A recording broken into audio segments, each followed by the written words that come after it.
Karyavattom campus ഹോസ്റ്റലിലെ സംഘർഷവുമായി ബന്ധപ്പെട്ട SFIക്കെതിരെ നടക്കുന്നത് വ്യാജ പ്രചാരണം എന്നതിന്റെ തെളിവുകൾ പുറത്തുവരുന്നു. ആക്രമിക്കപ്പെട്ടുവെന്ന് പറയുന്ന KSU നേതാവ് സാൻ ജോസ് ഒരു പരുക്കുമില്ലാതെ പോലീസ് വണ്ടിയിൽ കയറി പോകുന്നത് ദൃശ്യങ്ങളിൽ വ്യക്തമാണ്. സംസ്ഥാനത്ത് നടക്കുന്നത് SFIക്കെതിരായ കോൺഗ്രസ് മാധ്യമ ഗൂഢാലോചന.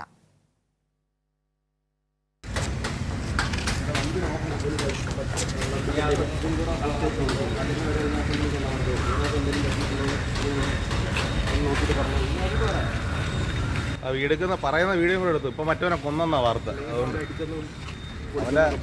ഇവനുണ്ടായിരുന്നു. അല്ല, ഇനി മാറ്റി പറയരുതെന്നാ പറഞ്ഞത്. നീ ഇനി പറയുന്നില്ല, കുഴപ്പമില്ല, എടുത്തോ. ഇതിനെന്തെങ്കിലും പറ്റിയുണ്ടോ? നാളെ വാർത്ത വരരുത്. ടയർ ഉൾപ്പെടെ നോക്കിയോ? ടയറിലെ ഈ സാധനം പോയിട്ടുണ്ടോ നോക്കി. ടയർ ഉരുക്കൊണ്ടെന്ന് പറയുന്നത് മനസ്സിലല്ലേ? സ്റ്റാർട്ട് ചെയ്ത് സ്റ്റാർട്ടാവോ ഇതിനകത്ത് മണ്ണോ അന്തത്താരെ കിട്ടുമെന്ന് പറഞ്ഞാൽ നാളെ വരും. ഈ വണ്ടിക്കകത്തോ നിന്നെയോ അതിനോ നീ വരും. നിനക്കത് നല്ലപോലെ അറിയാം. അവൻ വളരും. ഉമ്മൻചാണ്ടിക്ക് മുകളിൽ അവൻ വളരും. കുഴപ്പമില്ല. എൻ്റെ അഭിനയത്തിൽ കോൺഗ്രസിന്റെ മണ്ഡല സെക്രട്ടറിക്ക് എന്താ ഇവിടെ കാര്യം? എന്താ കാര്യം? കോൺഗ്രസിന്റെ മണ്ഡല സെക്രട്ടറിക്ക് എന്താ ക്യാമ്പസിൽ കാര്യം? അന്ന പ്രസിഡന്റ് ഏത് ഗ്രൂപ്പാണേലും അതൊക്കെ പുറത്ത്, ഇവിടെ പുറത്ത്, അതൊക്കെ പുറത്ത്.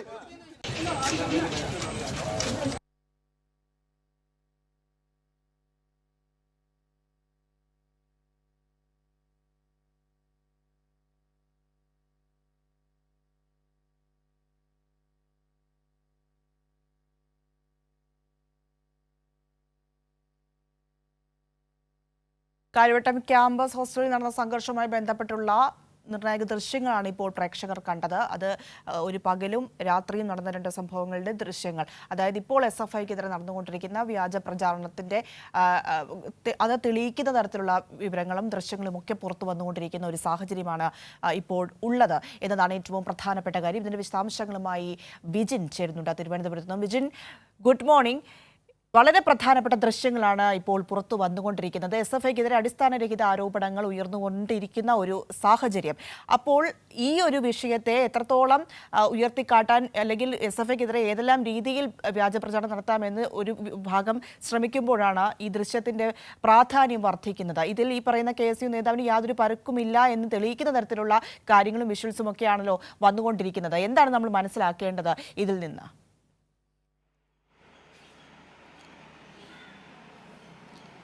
പ്രിയ, ഗുഡ് മോർണിംഗ്. എന്തായാലും നിയമസഭയിൽ അടിയന്തര പ്രമേയം വിഷയമായി ഉൾപ്പെടെ കാര്യവട്ടം ഹോസ്റ്റലിലെ SFI KSU നേതാവ് സാൻ ജോസിനെ ആക്രമിച്ചു എന്ന വാർത്ത, അതുമായി ബന്ധപ്പെട്ട വിവാദങ്ങൾ ഈ നിയമസഭയിൽ ഉൾപ്പെടെ ഉയർന്നു വന്നു.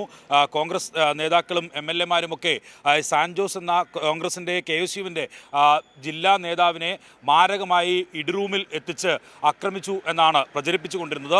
മാധ്യമങ്ങളും ഇത് കൂട്ടിപ്പിടിച്ച് വലിയ തരത്തിലുള്ള വിവാദങ്ങൾ 2-3 ദിവസമായി നടത്തിക്കൊണ്ടിരിക്കുകയായിരുന്നു. അതിൻ്റെ യഥാർത്ഥ ദൃശ്യങ്ങളാണ് ഇപ്പോൾ പുറത്തു വരുന്നത്.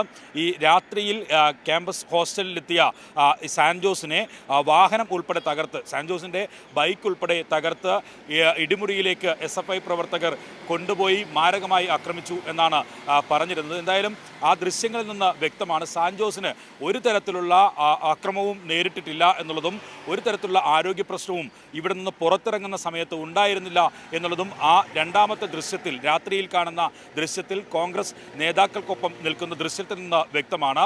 ഒപ്പം തന്നെ ഇയാളെ പോലീസ് വാഹനത്തിലേക്ക് കയറ്റുന്ന സമയത്തും ഒരു തരത്തിലുള്ള പരിക്കും ഇയാൾക്ക് ഉണ്ടായിരുന്നില്ല. പിന്നീടാണ് ഇയാൾ മാധ്യമങ്ങളിൽ ഷർട്ടൊക്കെ കീറിയ നിലയിലും അതിനുശേഷം ആശുപത്രിയിൽ അഡ്മിറ്റ് ആവുന്ന നിലയിലും ഒക്കെ വാർത്തകൾ പ്രചരിച്ചത്, ദൃശ്യങ്ങൾ പ്രചരിച്ചത്. എന്തായാലും ഈ SFI പ്രവർത്തകർ ക്യാമ്പസിൽ നിന്ന് ഇയാളെ പുറത്താക്കിയതിനു ശേഷം കോൺഗ്രസ് നേതാക്കൾ ഉൾപ്പെടെ ഈ ഹോസ്റ്റലിൽ എത്തുന്ന ഒരു സാഹചര്യം ഒക്കെ ഉണ്ടായിരുന്നു. ആ ഘട്ടത്തിലാണ് SFI നേതാക്കളും ഹോസ്റ്റലിലെ വിദ്യാർത്ഥികളും പറയുന്നത് കോൺഗ്രസിൻ്റെ മണ്ഡലം പ്രസിഡന്റിന് എന്താണ് നിലവിൽ ഈ രാത്രിയിൽ കാര്യവട്ടം ക്യാമ്പസിൻ്റെ ഹോസ്റ്റലിൽ കാര്യം എന്ന് ചോദിക്കുന്നുണ്ട്. വിദ്യാർത്ഥികൾ ഗേറ്റ് അടച്ചതിന് ശേഷം പുറത്തുനിന്നുള്ള ദൃശ്യങ്ങളാണ് അതിൽ നിന്ന് വ്യക്തമാകുന്നത്. പിറ്റേന്ന് രാവിലെ ഈ ബൈക്ക് എടുക്കാൻ എത്തിയ വിദ്യാർത്ഥിയോട് KSU പ്രവർത്തകനോട് കൃത്യമായി പോലീസിനെ മുമ്പിൽ നിർത്തിക്കൊണ്ട് തന്നെ ഈ SFI പ്രവർത്തകരും വിദ്യാർത്ഥികളും പറയുന്നുണ്ട്, ഒരു തരത്തിലുള്ള പരിക്കും നിനക്ക് ഏറ്റിട്ടില്ല, ഈ സാൻജോസിന് ഏറ്റിട്ടില്ല എന്ന കാര്യം നിനക്കറിയാം. നല്ല അഭിനേതാവാണ് സാൻജോസ്, ഉമ്മൻചാണ്ടിക്ക് മേൽ നേതാവായി വളരാനുള്ള സാധ്യതയുണ്ട് എന്ന് പറയുകയും ചെയ്യുന്നുണ്ട്. പോലീസിനെ മുന്നിൽ നിർത്തി ബൈക്കിന് ഒരു കേടുപാടുകളും ഉണ്ടായിട്ടില്ല എന്ന് പരിശോധിക്കാൻ വിദ്യാർത്ഥിയോട് KSU പ്രവർത്തകനോട് ആവശ്യപ്പെടുന്നതും ദൃശ്യങ്ങളിൽ നിന്ന് വ്യക്തമാണ്. പോലീസിൻ്റെ മുന്നിൽ നിന്ന് തന്നെ ഒരു പരിക്കുമില്ല, താനൊരു പരാതിയും പറയാൻ പോകുന്നില്ല എന്ന് പോലീസിന് മുന്നിൽ നിന്ന് തന്നെ ഈ വിദ്യാർത്ഥി വ്യക്തമാക്കുകയും ചെയ്യുന്നുണ്ട്. ഇതിനെയാണ് വലിയ തരത്തിൽ ഇടിമുറിയിലേക്ക് SFI പ്രവർത്തകർ കൊണ്ടുപോയി അക്രമം നടത്തി ഭീകരമായി മർദ്ദിച്ചു. കേരളത്തിലെ മുഴുവൻ ക്യാമ്പസുകളിലും SFIക്ക് ഇടിമുറിയുണ്ട് എന്ന രീതിയിൽ ഒക്കെ പ്രചാരണം നടത്തിക്കൊണ്ടിരുന്നത്. അതിനെ പൂർണ്ണമായും തകർക്കുന്ന ദൃശ്യങ്ങൾ തന്നെയാണ് അവിടെ നിന്ന് തന്നെ വിദ്യാർത്ഥികൾ പകർത്തിയ ദൃശ്യങ്ങളാണ് ഇപ്പോൾ പുറത്തു വരുന്നത്. എന്തായാലും കഴിഞ്ഞ കുറച്ച് നാളുകളായി ഈ കാര്യവട്ടം ക്യാമ്പസ് വിഷയം ഒരു ഭാഗത്ത് നിൽക്കുമ്പോൾ തന്നെ ഗുരുദേവ കോളേജിലെ വിഷയം ഉൾപ്പെടെ നമ്മൾ എടുത്തു കാണേണ്ടതുണ്ട്. പ്രിൻസിപ്പൽ ഒരു വിദ്യാർത്ഥിയെ SFI നേതാവിനെ അടിച്ച് കർണപടം തകർത്ത് കേൾവിശക്തി പോലും നഷ്ടപ്പെടുത്തിയിട്ടും ആ വിദ്യാർത്ഥിക്ക് ഒപ്പം നിൽക്കാത്ത നിലപാടാണ് മാധ്യമങ്ങളും ഒപ്പം തന്നെ പ്രതിപക്ഷവും സ്വീകരിച്ചു കൊണ്ടിരിക്കുന്ന കാഴ്ചയും നമുക്ക് കാണാം. ആ വിഷ്വലോ ആ ദൃശ്യങ്ങളോ ഒപ്പം തന്നെ ആ വാർത്തകളോ വ്യാപകമായി പ്രചരിപ്പിക്കപ്പെടുന്നില്ല എന്നുള്ളതാണ് പ്രധാനപ്പെട്ട കാര്യം. ചില ഓൺലൈനുകളിൽ SFI പ്രവർത്തകർ മാത്രം പങ്കുവെച്ച ദൃശ്യങ്ങളും ഒപ്പം തന്നെ യഥാർത്ഥ വസ്തുതയും മാത്രമായി അത് ഒതുങ്ങുന്ന കാഴ്ചയും കാണാൻ കഴിയും. എന്തായാലും SFIക്കെതിരായി കഴിഞ്ഞ കുറേ കാലമായി നടക്കുന്ന ഗൂഢാലോചനയുടെ അവസാനത്തെ തെളിവാണ് ഇപ്പോൾ നമ്മൾ പുറത്തുവിട്ടുകൊണ്ടിരിക്കുന്ന ദൃശ്യങ്ങളും അതിൽ സംസാരിക്കുന്ന ശബ്ദവും വ്യക്തമാക്കുന്നത്. എന്തായാലും കഴിഞ്ഞ കാലങ്ങളിൽ ഒക്കെ നടന്ന SFI വേട്ടയ്ക്ക് സമാനമായ രീതിയിലുള്ള മറ്റൊരു ഭീകരമായ SFI വേട്ടയാണ് നിലവിൽ നടക്കുന്നത് എന്ന കാര്യത്തിൽ ഈ ദൃശ്യങ്ങൾ തന്നെയാണ് തെളിവ്. പ്രിയ വിജയൻ, ഇതിൽ ഏറ്റവും പ്രധാനപ്പെട്ട കാര്യം കഴിഞ്ഞ ദിവസം നമുക്കറിയാം MV ഗോവിന്ദൻ മാസ്റ്റർ ഉൾപ്പെടെ ഉള്ള പ്രധാനപ്പെട്ട നേതാക്കൾ പറഞ്ഞൊരു കാര്യമുണ്ട്. ക്രിമിനൽ സംഘങ്ങളെ ഒരിക്കലും അനുകൂലിച്ച് മുൻപോട്ട് പോകില്ല, ശക്തമായ രീതിയിൽ അതിനെതിരെ പ്രതികരിക്കും, നടപടിയെടുക്കും, അവരെ ഒരിക്കലും പ്രോത്സാഹിപ്പിക്കുന്ന തരത്തിലുള്ള നീക്കങ്ങൾ ഉണ്ടാകില്ല എന്ന്. മാത്രമല്ല പല കാര്യങ്ങളും മുൻപേ നടന്ന പല വിഷയങ്ങളും അദ്ദേഹം ഉയർത്തിക്കാട്ടിയിട്ടുമുണ്ട്. ഇതിലൊക്കെയും ഒരു വിഭാഗം മാധ്യമങ്ങളും ആളുകളും എടുത്ത സമീപനത്തെയും ഒക്കെ നമുക്കും അറിയാവുന്ന കാര്യമാണ്. ഇപ്പോൾ SFIക്കെതിരെ ഇത്തരത്തിൽ ചില വ്യാജ പ്രചാരണം നടത്തുന്നു, അനാവശ്യമായ രീതിയിൽ ഈ വിഷയത്തെ വളച്ചൊടിച്ചു കൊണ്ടുപോകുന്ന ഒരു നീക്കം. നമുക്കറിയാം ഓരോ ദിവസവും വരുന്ന തലക്കെട്ടുകൾ പോലും ചില മുൻനിര മാധ്യമങ്ങളും പത്രമാധ്യമങ്ങളും ഒക്കെ നൽകുന്ന തലക്കെട്ടുകൾ പോലും ആ രീതിയിലാണ്, ജനങ്ങളെ തെറ്റിദ്ധരിപ്പിക്കുന്ന രീതിയിലാണ്. ഇവിടെയാണ് ഈ ദൃശ്യങ്ങളുടെ പ്രാധാന്യം വർദ്ധിക്കുന്നത്. പക്ഷേ അതിന് യാതൊരു പ്രാധാന്യവും നൽകാതെ അത് മറച്ചു വെച്ചുകൊണ്ടുള്ള നീക്കം ഇവരൊക്കെ നടത്തുന്നു എന്നുള്ളതാണ് നമുക്ക് അതിശയം നൽകുന്ന ഒരു കാര്യം.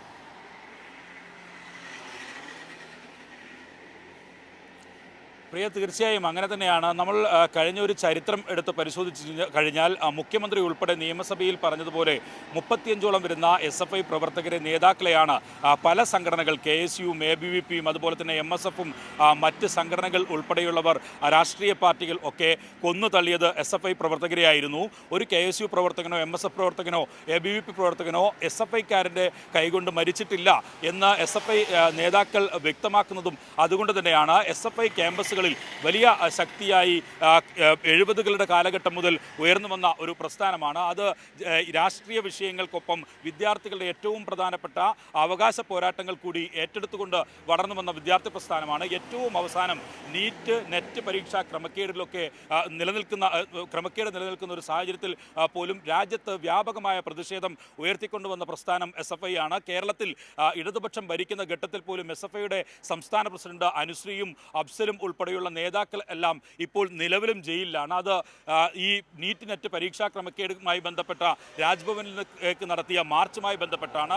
ഒരു KSU പ്രവർത്തകനോ ഒരു MSF പ്രവർത്തകനോ പോലും ഈ വിഷയത്തിൽ, വിദ്യാർത്ഥികളുടെ ഏറ്റവും അടിസ്ഥാനപരമായ വിഷയങ്ങളിൽ കഴിഞ്ഞ കാലങ്ങളിൽ എവിടെയും ഇടപെടുന്ന കാഴ്ച നമ്മൾ കണ്ടിട്ടില്ല.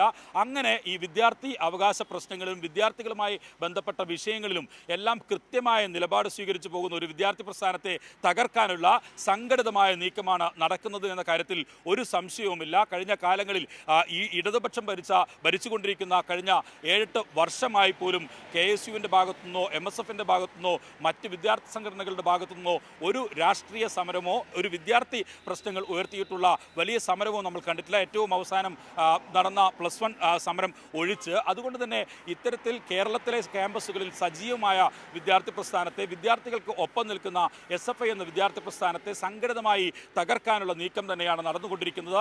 അതിൻ്റെ ഭാഗമായിട്ടാണ് ഇത്തരത്തിൽ ചെറിയ തരത്തിലുള്ള വിഷയങ്ങൾ പോലും പർവ്വതീകരിച്ച് ഈ കേരളത്തിലെ പൊതുസമൂഹത്തിന് മുന്നിൽ അവതരിപ്പിക്കപ്പെടുകയും ചെയ്യുന്നത്.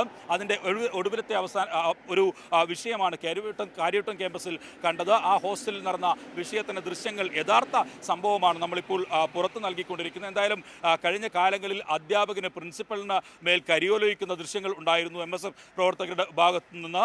അതുപോലെ തന്നെ KSU പ്രവർത്തകർ അധ്യാപകനെ ചവിട്ടിക്കുന്ന സംഭവം ഉൾപ്പെടെ ചരിത്രത്തിൽ ഉണ്ടായിട്ടുണ്ട്. അത്തരത്തിലുള്ള ഒരു നിലപാടുകളും ഇല്ലാത്ത ഒരു സാഹചര്യത്തിൽ ഒരു മാനേജ്മെൻറ്റ് കോളേജിലെ പ്രധാന അധ്യാപകൻ, ഗുരുദേവ കോളേജിലെ പ്രധാന അധ്യാപകൻ ഒരു SFI നേതാവിനെ ചെവി അടിച്ച് പൊട്ടിച്ചിട്ട് പോലും ആ SFI നേതാവിനെതിരായി വാർത്ത നൽകുന്ന നിലയിലേക്ക്, വിവാദങ്ങൾ ഉണ്ടാക്കുന്ന നിലയിലേക്കാണ് കാര്യങ്ങൾ പോയിക്കൊണ്ടിരിക്കുന്നത്. ആ ഘട്ടത്തിലാണ് നമുക്ക് ഇത്തരത്തിൽ കൃത്യമായ ദൃശ്യങ്ങൾ, വസ്തുത പുറത്ത് വിടേണ്ട ഒരു സാഹചര്യം ഉണ്ടാവുകയും ചെയ്യുന്നത്. SFI പ്രവർത്തകർ നിരന്തരം പറഞ്ഞുകൊണ്ടിരിക്കുന്നത് അതുതന്നെയാണ്. ഒരു തരത്തിലും SFI നടത്തുന്ന ശരിയായ പ്രവർത്തനങ്ങളെ, അക്രമം നടന്നിട്ടില്ല എന്ന സംഭവങ്ങളെ പോലും ആരും വാർത്തയാക്കാൻ തയ്യാറാവുന്നില്ല. കഴിഞ്ഞ ദിവസം PM മാർഷോ SFI സംസ്ഥാന സെക്രട്ടറി നടത്തിയ വാർത്താ സമ്മേളനത്തിൽ വ്യക്തമാക്കിയതും ഈ പൂക്കോട് സർവകലാശാലയുമായി ബന്ധപ്പെട്ട സിദ്ധാർത്ഥൻ്റെ മരണത്തിൽ 3 SFI പ്രവർത്തകർ അതിൽ ഉൾപ്പെട്ടിട്ടുണ്ട് എന്ന് മനസ്സിലാക്കിയതിൻ്റെ അടിസ്ഥാനത്തിൽ അവർക്കെതിരെ നടപടിയെടുത്ത് പുറത്താക്കാൻ SFI തയ്യാറായി. പക്ഷേ ഒരു ലീഗ് നേതാവിൻ്റെ മകൻ ഉൾപ്പെടെ ഈ കേസിൽ പ്രതിയായിട്ടും അതൊന്നും വാർത്തയാക്കാൻ തയ്യാറായിരുന്നില്ല. പൂക്കോട് സർവകലാശാലയിലെ വിദ്യാർത്ഥികൾക്ക് ഈ വിഷയം അറിയാം. അതുകൊണ്ട് തന്നെയാണ് മാനേജ്മെൻറ്റ് കമ്മിറ്റിയിലേക്ക് കഴിഞ്ഞ ദിവസം നടന്ന തിരഞ്ഞെടുപ്പിൽ SFIയെ വീണ്ടും വിദ്യാർത്ഥികൾ അധികാരത്തിലെത്തിക്കുകയും ചെയ്തു. ഒപ്പം തന്നെ ഏറ്റവും പ്രധാനമായി പൂക്കോട് സർവകലാശാലയിലെ സിദ്ധാർത്ഥൻ്റെ മരണവുമായി ബന്ധപ്പെട്ട വിഷയത്തിൽ PM മാർഷോ പറഞ്ഞത് CBI അന്വേഷണം നടത്തി കണ്ടെത്തി കോടതിയിൽ കൊടുത്തിരിക്കുന്ന റിപ്പോർട്ട് ഒരു മാധ്യമങ്ങളും വാർത്തയാക്കാത്തത് എന്താണ് എന്ന കാര്യം ചോദിക്കുകയും ചെയ്തു. അക്കാര്യം തങ്ങൾ പുറത്തുവിടുന്നില്ല, പക്ഷേ മാധ്യമങ്ങൾ ആ റിപ്പോർട്ട് പുറത്തുവിടണമെന്ന ആവശ്യം ഉന്നയിക്കുകയും ചെയ്യുന്നു. പക്ഷേ ഇതൊന്നും വാർത്തയാകുന്നില്ല. SFIക്കെതിരായി എന്തെങ്കിലും രീതിയിലുള്ള ഒരു ചെറിയ വാർത്ത ഉണ്ടാകുന്ന സാഹചര്യത്തിൽ അതിനെ പർവ്വതീകരിച്ച് കേരളത്തിൻ്റെ പൊതുസമൂഹത്തിന് മുന്നിൽ അവതരിപ്പിക്കാനുള്ള നീക്കമാണ് നടക്കുന്നത് എന്ന കാര്യത്തിൽ ഒരു സംശയവുമില്ല. അതാണ് നമ്മളിപ്പോൾ കണ്ടുകൊണ്ടിരിക്കുന്നത്. ഏറ്റവും അവസാനം കാര്യവട്ടം ക്യാമ്പസിൽ നടന്ന സംഘർഷം എന്ന് വരുത്തി തീർക്കാൻ ഇടിമുറിയിലേക്ക് കൊണ്ടുപോയി KSU നേതാവ് സാൻജോസിനെ ഭീകരമായി ആക്രമിച്ചു എന്ന് വരുത്തി തീർക്കാനുള്ള ഒരു നീക്കം നടന്നു. അത് ശരിയല്ല, അത് തെറ്റായ പ്രചാരണമാണ് എന്ന് തെളിയിക്കുന്ന ദൃശ്യങ്ങളാണ് ഇപ്പോൾ നമ്മൾ പുറത്തുവിട്ടത്. സാൻജോസ് ഒരു പരിക്കുകളുമില്ലാതെ പുറത്ത് പോലീസ് വാഹനത്തിൽ പോവുകയും ഈ കോൺഗ്രസ് നേതാക്കൾക്കൊപ്പം നിലയുറപ്പിക്കുകയും ചെയ്യുന്ന ദൃശ്യങ്ങൾ ഇതിൽ നിന്ന് വ്യക്തവുമാണ്. പ്രിയ, ശരി, എന്തായാലും ഏറ്റവും പ്രധാനപ്പെട്ട നിർണായകമായ ദൃശ്യങ്ങളാണ് ഈ മണിക്കൂറുകളിൽ പ്രേക്ഷകർ കണ്ടുകൊണ്ടിരിക്കുന്നത്. കാര്യവട്ടം ക്യാമ്പസ് ഹോസ്റ്റലിലെ സംഘർഷവുമായി ബന്ധപ്പെട്ട് SFIക്കെതിരെ നടക്കുന്നത് വ്യാജ പ്രചാരണം എന്നതിൻ്റെ കൂടുതൽ തെളിവുകളാണ് ഇങ്ങനെ പുറത്തു വന്നുകൊണ്ടിരിക്കുന്നത്. ഈ ആക്രമിക്കപ്പെട്ടു എന്ന് പറയുന്ന KSU നേതാവ് സാൻജോസിന് ഒരു പരുക്കുമില്ല എന്നാണ് ഇതിൽ തെളിയുന്നത്. അദ്ദേഹം വണ്ടിയിൽ കയറി പോകുന്ന ദൃശ്യങ്ങളാണ് ഇപ്പോൾ ലഭ്യമായിട്ടുള്ളത്. ഈ ദൃശ്യങ്ങളൊന്നും പുറത്തുവിടാതെ മറ്റൊരു തരത്തിൽ വാർത്തകൾ പ്രചരിപ്പിച്ചുകൊണ്ട് വേറെ രീതിയിൽ SFIക്കെതിരെ മാത്രം ആരോപണങ്ങൾ ഉന്നയിച്ചുകൊണ്ട് നീങ്ങുന്ന ഒരു പ്രവണതയാണ് ഇപ്പോൾ നമ്മൾ കണ്ടുകൊണ്ടിരിക്കുന്നത്. പക്ഷേ ഈ ദൃശ്യങ്ങൾ അത് എന്താണ് തെളിയിക്കുന്നത്, അതിൽ പറയുന്ന കാര്യങ്ങൾ, അത് നമുക്ക് കാട്ടിത്തരുന്ന കാര്യങ്ങൾ എന്താണ് എന്ന് പ്രേക്ഷകർക്ക് മനസ്സിലാകും എന്ന് തന്നെയാണ് കരുതുന്നത്. ഇതിൻ്റെ വിശദാംശങ്ങളാണ് വിജിൻ നൽകിയത്.